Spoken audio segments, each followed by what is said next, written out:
What's good, what's good, what's good? It is June 20th, 2022, and this is A Penny for Your Thoughts, episode 13. I'm gonna do a little something different today. I'm actually on the road back to work, you know what I'm saying? We shooting this from my pickup truck, you know what I'm saying? Big Bertha. And what I actually wanted to do today, it's a day after Father's Day, so happy Father's Day to all the fathers out there. Black fathers matter, you know what I'm saying? But and it's also a day after Juneteenth. It's actually being observed today for people working like myself. I'm actually heading back to work now. I'm a corrections officer, if you ain't know. But pretty much what I wanted to do was take a look back into the past and go through my musical journey. By the way, I really got to get on my podcast. I'm sorry, y'all. I haven't been as consistent as I definitely should have been. Reason being is because this last month I spent getting back into music, getting things back together, and I put out my first single called Pull Up. You know what I'm saying? That's the first single. This is the return of Verdell Sings. That's my stage name and artist name. That's on all streaming platforms right now. Pull Up by Verdell, featuring my boy Infamous GC. And so yeah, that's how we going right now. We back on that R&B grind, and I want to talk about how I got started in music from a young age, my whole journey, how I kind of stopped music, put a break on things, my growth, my journey, my spiritual growth, all that. I'm gonna get into all that right now, but I'm gonna try to be as quick as I can as I pretty much reminisce and just go through my whole musical story. But yesterday I had my first performance in about 5 years, and it was pretty dope. You know what I'm saying? I got to perform at the Juneteenth, perform for my community, and get a reaction out of my song, which I really enjoyed. You know, people really messed with it. It was a really fun performance. The crowd was very very receptive. You know what I'm saying? They like enjoyed our show. They caught on to the hook and was singing the hook back by the time I got to the third time singing the hook, like towards the end of the song. They was really rocking with it. You know what I'm saying? It was a vibe. But yeah, so let's go back to the beginning. You know what I'm saying? I was born and raised in Buffalo, New York, as you all know, 1996, established in 96. You know what I'm saying? To all my 90s baby, shout out. But yeah, so at a very young age, I want to say my first like musical memory, I was in the choir at church. I was singing in the choir every week. And then one week, I probably was about 4 years old, and it was like this song where it was like a little kid got on the mic and sang. And so we were doing a cover of that song, our choir, and my mom said I had to do it because she was the choir director. She's like, all right, Dale, this is your chance. Go and do this solo. And I was like, all right. So I go up to do the solo, and everybody started laughing, but they were laughing like, oh, he's so cute. But I was mad because I thought everybody was laughing at me. So I started crying and sat down at my seat and like just quit. So then this other boy did it, and he like killed it. And I was so jealous. I was so like ticked off and stuff. So I didn't do another solo for like another couple years. But then I remember as a kid, I used to love watching this movie called The California Raisins. You definitely got to look it up on YouTube. These raisins, they sing the old Motown songs, right? And so they would sing songs by the Temptations and Stevie Wonder and stuff. And I always wanted to be like one of the California Raisins. And I wanted a drum set. I wanted to play the drums, so my parents bought me this drum set. I used to always have drumsticks and play like the drums on like cans and stuff. I would play it on the desk and stuff. But I didn't stick with it. So I mean, I had like drum lessons twice. I didn't stick with it. My parents bought me a trumpet, I remember. They bought me a keyboard. I didn't stick with none of my instruments, but I always had a love for music though. So that's something I did stick with, was my singing. And then what really changed my life was seeing the movie, the TV movie, The Jackson's American Dream. Learning about Michael Jackson. Once I seen that movie, I was like, oh, that's me. Yeah, like I gotta get famous. I gotta do these shows, do the Apollo, and blow up just like Michael Jackson did. And so I caught the bug at that point. You know what I'm saying? So a couple years later, I was like 6 years old. We had our Christmas pageant. You know what I'm saying? And we did the Little Drummer Boy by the Jacksons. So I sang the lead in that. Come, they told me, ba-ra-ba-bum-bum. You know what I'm saying? And so that time I killed my solo. Then go back to school, and we had a Christmas pageant at school, and we sung what's the other song by the Jacksons? Give love on Christmas Day. No greater gift is there than love. You know what I'm saying? So we did that joint.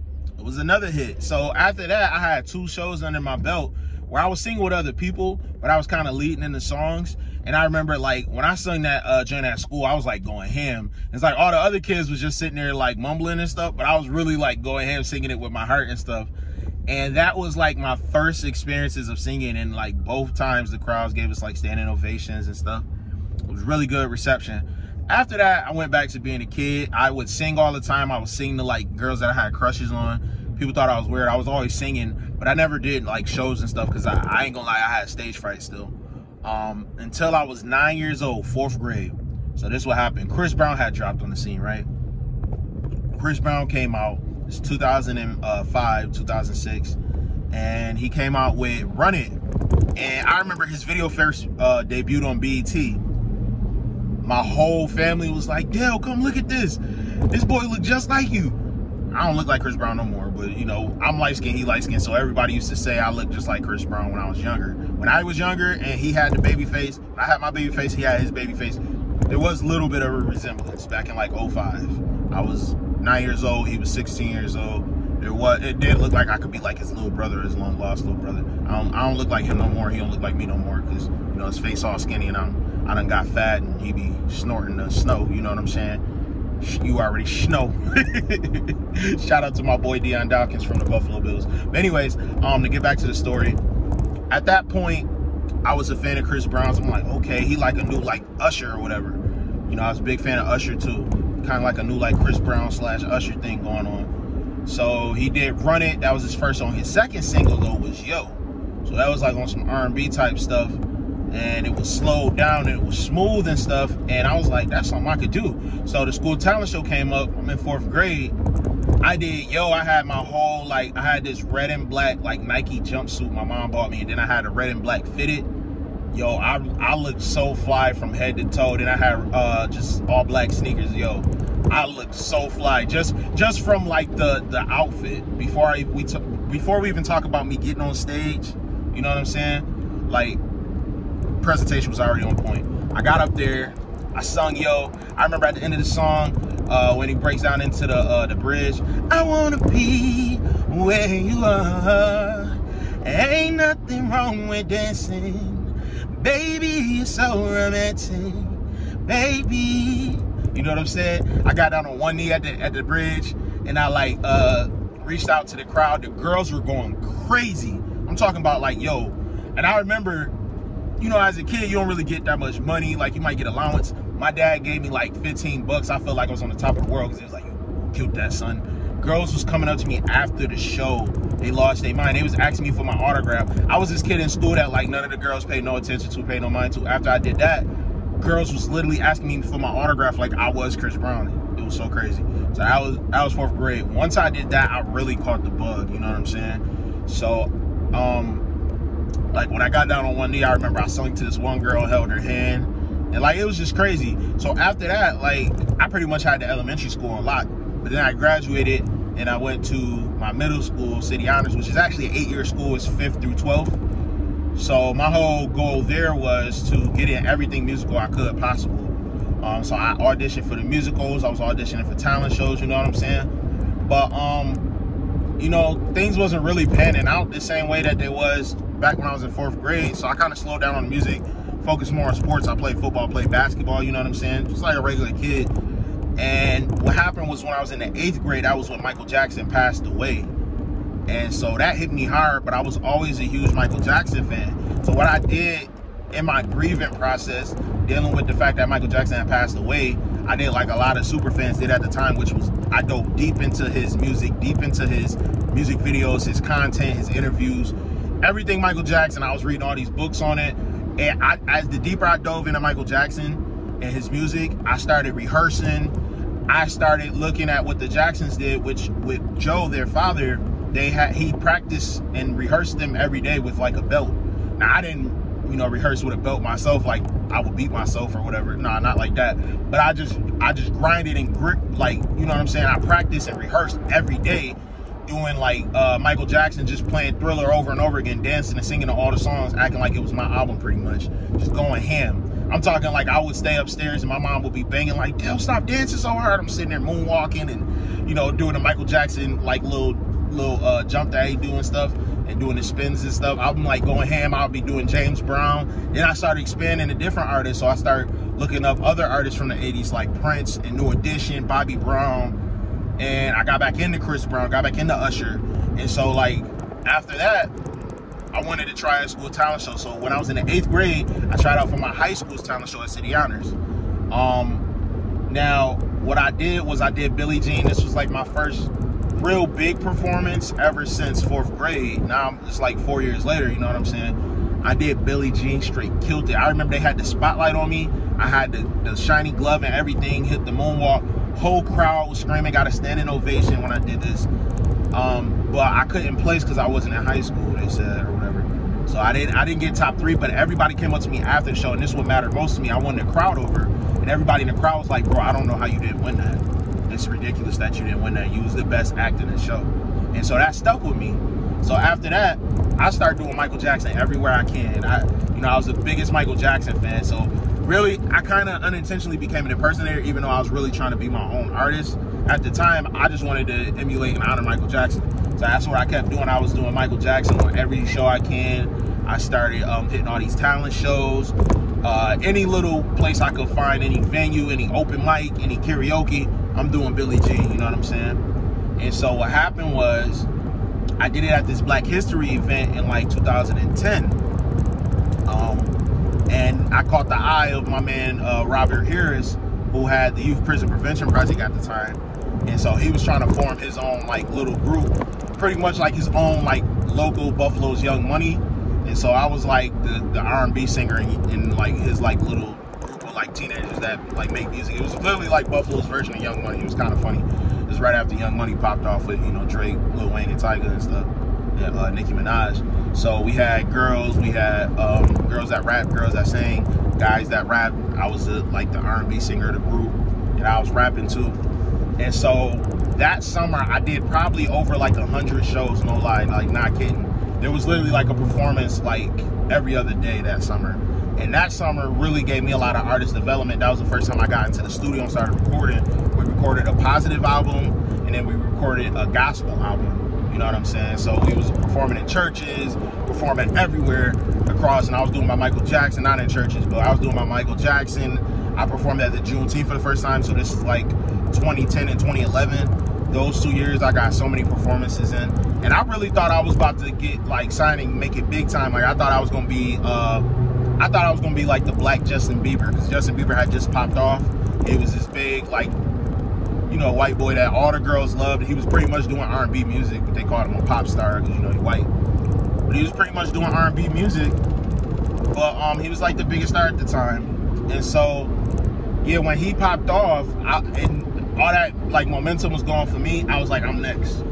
I want to be what he is. Like that's for me. That's the life for me. All these girls screaming and stuff, you know what I'm saying? Traveling the world, going a different city every night, performing music. That was what I wanted. And so after that, after working with Brother Rob, I got signed to this label. Nothing really came of it. You know what I'm saying? I got into the studio, and what I didn't realize was like, okay, I knew how to do gospel stuff in the studio, and I knew how to like kind of hop on a song, and I knew how to be a part of a group effort, if that makes sense. But I never knew how to like really construct melodies and songs on my own. Like a lot of times when I was hopping in the studio when I was with White Triple P, you know, people was kind of, I knew how to write a song, but it was a collaborative effort. This was me on my own doing my own projects. And I wrote mad songs. Like I had like mad Noblesville. Like I wrote thousands of songs at this point. I used to always write songs in class. Like I remember in the 8th grade, all throughout high school, the teacher would have all the students taking notes. I'm not taking notes. I'm writing songs in my notebook, literally. So I'll be writing songs, hooks, verses all day. You know what I'm saying? So I definitely, it caused me to struggle a little bit in school, you know what I'm saying, with my grades. But I still graduated, got my degree and everything. But pretty much, it didn't work out with that label because they didn't know what to do with me and I didn't know what to do with them. I was not able to construct the album at that time. So that did not pan out well. and it was a label in Arizona, but I was in Buffalo, but they never really like flew me out, really put no effort into me. They just had somebody locally in Buffalo put me in the studio, and the studio session was a waste of time, to be honest. I was trash at that point. I didn't understand my direction or anything. And so after that, I got down with City Life. So it was this other producer and this other manager, you know, Black. I had him on one of my Penny for Your Thoughts episode. This producer named Tyree, and the first song we did was In Like This. And needless to say, I did my whole Rise mixtape, my whole Rise project. That was my debut mixtape back in 2014. That was the best song on there, in my opinion, and a lot of other people's opinions too. Anybody that listened to the Rise, a lot of their favorite songs, they would say is In Like This. That was the most solid song. So props to Tyree. He produced that joint. Joint still fire to this day, in my opinion. Still one of my strongest, like vocally, the lyrics and everything. Strongest arrangements. I did a bunch of other songs on there. It came and went. That was me figuring out like my sound and stuff more so. Then after that, I kind of even split from City Life and was just doing my own thing. So after that, I used to be Young V at that time, by the way. When I was doing all the shows, it was Young V. Back when I was with White Triple P, back when I was on City Life. Now I'm my own artist. I changed my name from Young V just to Verdell, which is my actual name. And I did 2 more projects. I did Before I Leave, because I was going into the Army at that time. That was when I first joined the Army. So I did that project right before I left, and it was literally called Before I Leave. It was a little extra. I was acting like, it was almost like I was going off to war, but I didn't know what I was in for. I didn't know if I was going to war, because they could have sent me to war, so I didn't know what was up. Then when I came back, I did this project called Warrior, because I was all like, you know, inspired and motivated after I did the whole basic training thing. And so when I did Warrior, I also went to American Idols and auditioned and got a golden ticket. I made it to the 3rd round, which is the executive producers round, right before you actually get on the TV cameras, because there's 3 secret rounds in American Idols and all these shows before you actually get on TV. So I made it to the finals like right before getting on TV. And you know, they kind of pretty much, what happened was they paused our audition and let a bunch of other people from other cities come in. And so I was one of the last people to audition, and so pretty much they hit they like number of people. Like I was literally like, it was like 5 people left behind me. 1,000 people went before me, and the producers was ready to get the hell up out of there. So they pretty much just said no to everybody else that was left, me included. They hit their number for that city. But I drove all the way to Philly to audition, you know what I'm saying? Spent my own bread from like the money I made in the Army and stuff. It felt really good to chase my dream like that, you know what I'm saying? And I was really motivated, and the fact that I made it that far even motivated me, because I got that golden ticket. When I was seeing people by the droves just get told no, like in front of everybody. They was getting told, nah, you don't got it. And then I got my golden ticket. The whole crowd started screaming for me. Every time somebody got a golden ticket, the whole crowd got amped, got lit. And so I got my golden ticket. I'm sitting there, bro. I'm like crying tears of joy. I'm like, yo, I'm about to make it.